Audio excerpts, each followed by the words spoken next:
ತಾವೆಲ್ಲರೂ ಆ ಘಟನೆಗೆ ಸಾಕ್ಷಿಯಾಗಿದ್ದೀರಾ. ನಾಸಿರ್ ಹುಸೇನ್ ನಮ್ಮ ಅಭ್ಯರ್ಥಿ ಚುನಾವಣೆಯನ್ನು ಗೆದ್ದು ಆಚೆ ಬಂದ ನಂತರ ನೀವೇ ಅಲ್ಲಿದ್ದು, ನೀವೇ ಸಾಕ್ಷಿಯಾಗಿದ್ರಿ. ಅವರ ಬೆಂಬಲಿಗರು ನಾಸಿರ್ ಸಾಬ್ ಜಿಂದಾಬಾದ್ ಅಂತ ಕೂಗಿದ್ದಾರೆ, ನಾಸಿರ್ ಖಾನ್ ಜಿಂದಾಬಾದ್ ಅಂತ ಕೂಗಿದ್ದಾರೆ. ಅದಕ್ಕೆ ನಮ್ಮ ಪಕ್ಕದ ದೇಶಕ್ಕೆ ಹೊಗಳಿದ್ದಾರೆ ಅಂತ ಮೇನ್ ಸ್ಟ್ರೀಮ್ ಮೀಡಿಯಾದಲ್ಲಿ ಕೆಲವು ಚಾನೆಲ್ಸ್ ಅಲ್ಲಿ ನೋಡಿದೆ. ನನಗೆ ತುಂಬ ನೋವಾಯಿತು, ಮನಸ್ಸಿನಿಗೆ ನೋವಾಯಿತು. ಬಿಜೆಪಿಯವರ ರಾಜಕಾರಣಕ್ಕೆ ನೀವು ಪ್ರೋತ್ಸಾಹಿಸಬೇಕು ಆದರೆ ನಮ್ಮ ಕಮ್ಯುನಿಟಿಗಾಗಲಿ ನಮ್ಮ ರಾಜಕೀಯ ಪಕ್ಷಕ್ಕಾಗಲಿ ನೀವು ಟಾರ್ಗೆಟ್ ಮಾಡಬೇಕಂತ ಏನಿದೆ? ಇಷ್ಟು ಸುಳ್ಳಿನ ಸುದ್ದಿ, ಇಷ್ಟು ಅಪಪ್ರಚಾರ, ಇಷ್ಟು ದೊಡ್ಡ ಒಂದು ಕಾನ್ಸ್ಪಿರಸಿ ನಾನು ಎಲ್ಲೂ ನೋಡಿಲ್ಲ. ನಾನು ಮೇನ್ ಸ್ಟ್ರೀಮ್ ಮೀಡಿಯಾ ಅವರು ಈ ಥರದ ನ್ಯೂಸ್ ಒಂದು ನೀವು ನಡೆಸ್ತೀರಿ ಅಂತ ನನಗಂತೂ ನಿಶ್ಚಿತವಾಗ್ಲೂ ನನಗೆ ನಂಬಿಕೆ ಇರಲಿಲ್ಲ. ಹೌದು ಹೌದು,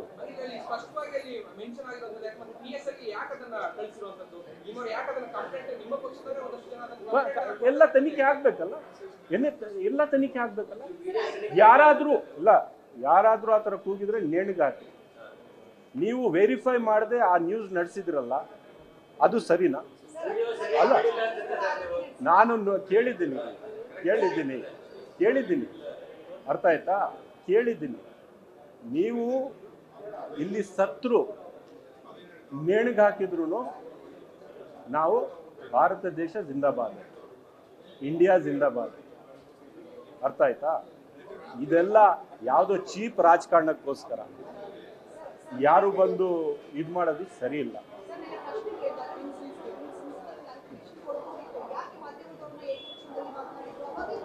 ಅವರು ಏಕವಚನದಲ್ಲಿ ಮಾಧ್ಯಮದವ್ರಿಗೆ ಮಾತಾಡಿದ್ರೆ ಅವರು ಕ್ಷಮೆ ಕೇಳಿ ಅಥವಾ ನೀವು ಅವ್ರನ್ನ ಬಹಿಷ್ಕರಿಸಿ, ಅದು ಬೇರೆ ವಿಚಾರ. ಈ ವಿಚಾರ ಏನಿದೆಯಲ್ಲ, ಇದು ಬಹಳ ಬೇರೆ ರೀತಿಯ ಇದಿದೆ, ಅರ್ಥ ಆಯ್ತಾ? ಏನು ಅದರ ಅರ್ಥ ಏನು? ಯಾಕೆ ಮಾಡ್ತಾರೆ? ಈ ತರದ್ ಒಂದು ಪಕ್ಷದ ರಾಜಕಾರಣಕ್ಕೆ ಬಿಜೆಪಿಗೆ ಬೆಂಬಲಿಸಬೇಕಾದ್ರೆ ಓಪನ್ ಆಗಿ ಘೋಷಣೆ ಮಾಡಿ ಬೆಂಬಲಿಸಿ, ನಾನು ಬೇಡ ಅಂತ ಹೇಳೋದಿಲ್ಲ. ಆದ್ರೆ ಒಂದು ಸಮುದಾಯಕ್ಕೆ ಒಂದು ಗುರಿ ಮಾಡಿ, ಒಂದು ರಾಜಕೀಯ ಪಕ್ಷಕ್ಕೆ ಗುರಿ ಮಾಡಿ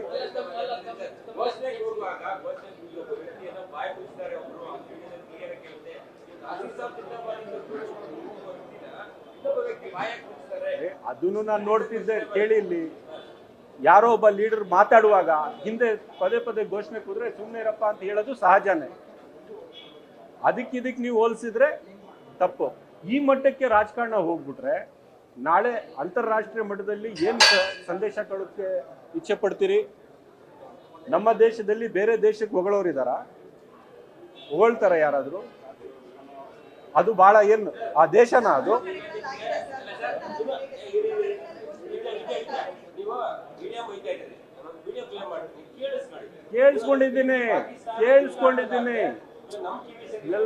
ಕೇಳಿಸ್ಕೊಂಡಿದ್ದೀನಿ. ನೀವೆಲ್ಲ ಅಲ್ಲಿ ಸಾಕ್ಷಿಯಾಗಿದ್ದೀರಿ, ಕೇಳಿಸ್ಕೊಂಡಿದ್ದೀನಿ. ಯಾರೂ ಕೂಡ ಅದಕ್ಕೆ ಸಮಗ್ರವಾದಂತ ಒಂದು ತನಿಖೆ ಆಗಲಿ. ಯಾರಾದ್ರೂ ಆತರ ಕೂಗಿದಾದ್ರೆ ನೇಣಿಗಾಕಿ, ಇಲ್ಲ ಅಂದ್ರೆ ಯಾರ್ಯಾರು ಆ ವಿಚಾರವಾಗಿ ನೀವು ಆಚೆ ಬಹಿರಂಗವಾಗಿ ದೊಡ್ಡದಾಗಿ ಸುದ್ದಿ ಮಾಡಿದಿರಿ, ನೀವು ಯಾರ್ಯಾರು ಮಾಡಿದಿರಿ ಅವರೆಲ್ಲ ಕ್ಷಮೆ ಕೇಳಿ.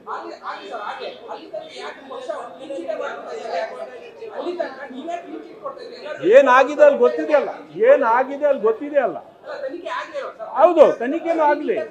ಕ್ಲೀನ್ ಚೀಟ್ ಅಂದ್ರೆ ಅಲ್ಲಿ ಏನಾಗಿದೆ ಗೊತ್ತಿದೆ. ಇಲ್ಲಿ ರಾಜಕೀಯವಾಗಿ ಷಡ್ಯಂತ್ರಗಳನ್ನ ರಚನೆ ಮಾಡಿದ್ರೆ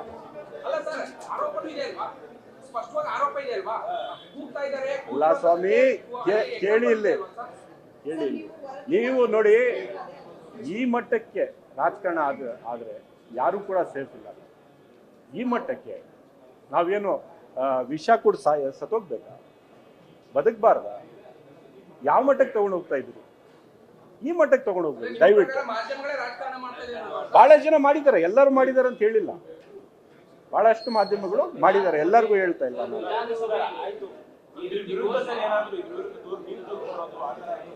ಇಲ್ಲ, ಬೇಡ, ನಾನು ಯಾಕೆ ಕೊಡೋದು? ನಾನು ಇಲ್ಲದೆ ಇರುವಾಗ ಪಕ್ಷದ ನೋಡಿ, ನಮ್ಮ ಸರ್ಕಾರ ಸಮಗ್ರವಾದಂಥ ತನಿಖೆ ಮಾಡಬೇಕು. ತಪ್ಪು ಮಾಡಿದರೆ ನೆಣಗಾಡಬೇಕು. ಇಲ್ಲಾಂದರೆ ಯಾರ್ಯಾರು ಅದನ್ನು ಉಪಯೋಗಿಸಿ ರಾಜಕಾರಣ ಮಾಡಿ ಒಂದು ವ್ಯಕ್ತಿಗೆ ಗುರಿ ಮಾಡಿದ್ದಾರೆ, ಒಂದು ಸಮುದಾಯಕ್ಕೆ ಗುರಿ ಮಾಡಿದ್ದಾರೆ, ಒಂದು ರಾಜಕೀಯ ಪಕ್ಷಕ್ಕೆ ಗುರಿ ಮಾಡಿದ್ದಾರೆ, ಅವರೆಲ್ಲ ಕ್ಷಮಿತಾರೆ. ನ್ಯೂಸ್ ಫಸ್ಟ್ ನಿರ್ಭೀತಿಯಿಂದ ನಿಮ್ಮ ಪರವಾಗಿ.